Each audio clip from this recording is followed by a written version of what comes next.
So now let's see the mouse settings which are available for us to use in Microsoft Windows 10. So to access the mouse settings, I'm going to right click on the start menu and I'm going to go on to settings right over here. And then from settings, I'm going to go to devices right over here. And over here on the left, you can find the mouse setting right over here.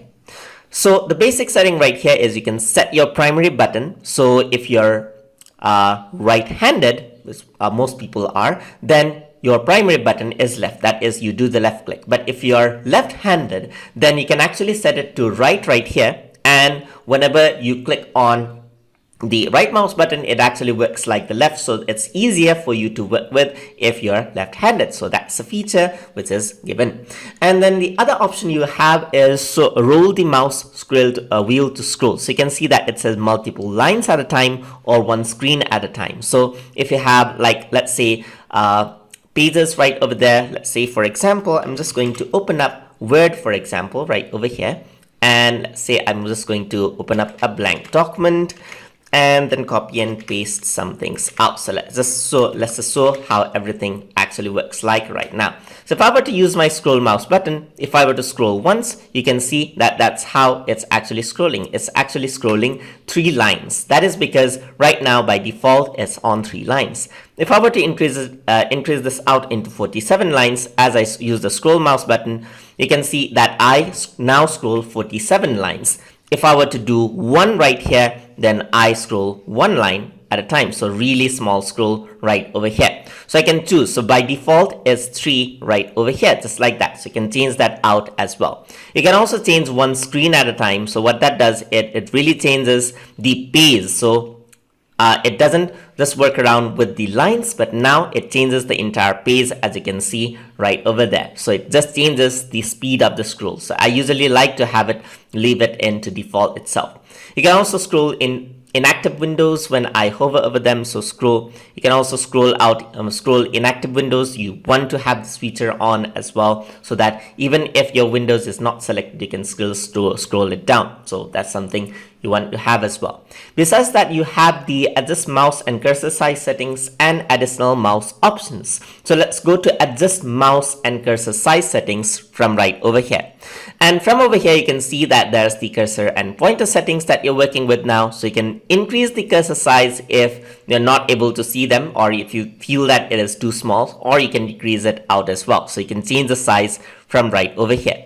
You can also go over here and change the pointer color. So you can change it to black, or you can actually change it to something like this, where if you hover around a white surface, it's black, but if you hover around a black surface, it is white. You can also go around here and have like a colorful mouse pointer right over here as well. Let me just leave that back onto white. You can also change the cursor thickness right over here, just like this, as you can see right here. So if you were to go over here, and if I were to go over here, so something like this, you can see that this is the cursor thickness that is actually coming into play. So you can change that out as well.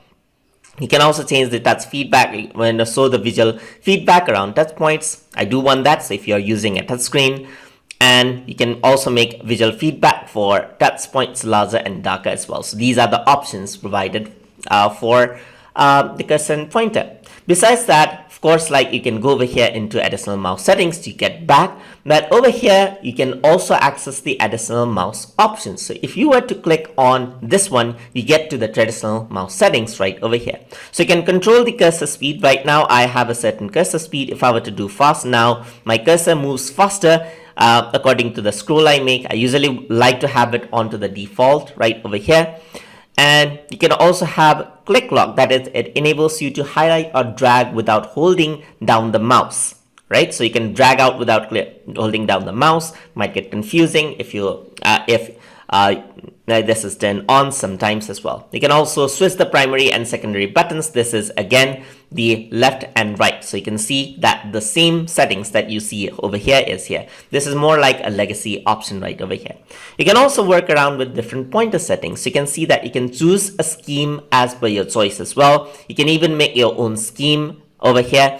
So you can see that there's other schemes that you can choose from. For example, you can go over here and choose the other scheme that you like, press apply, and now that has been applied. You can go over here onto other scheme, apply, and now that has been applied. So if I were to press none, it goes back onto very traditional one, as you can see right over here.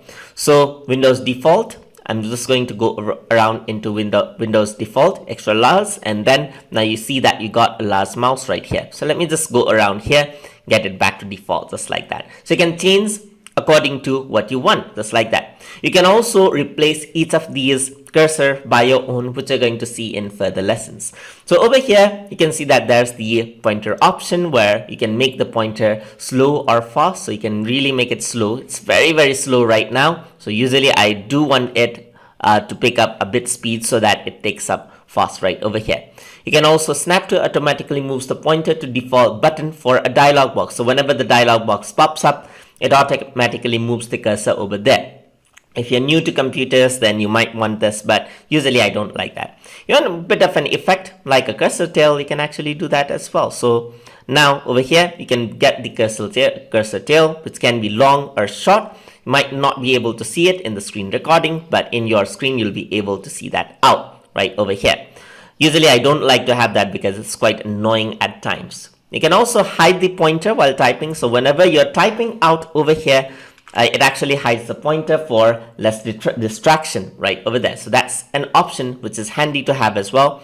And there's another option called location of pointer when I press the control key. So if I were to press apply, whenever I press control key, you'll be able to see that it actually points out the cursor just like that. So that's something you want to have if you keep losing on the mouse.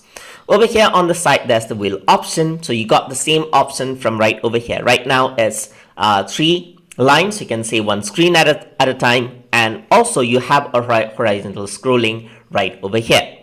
The hardware option is just the driver information, which is not very much of an importance at this point of time. So this is how you can adjust the mouse properties and mouse settings inside of Microsoft Windows 10. So I hope you guys learned something as always. And as always, please like, comment, share, and subscribe.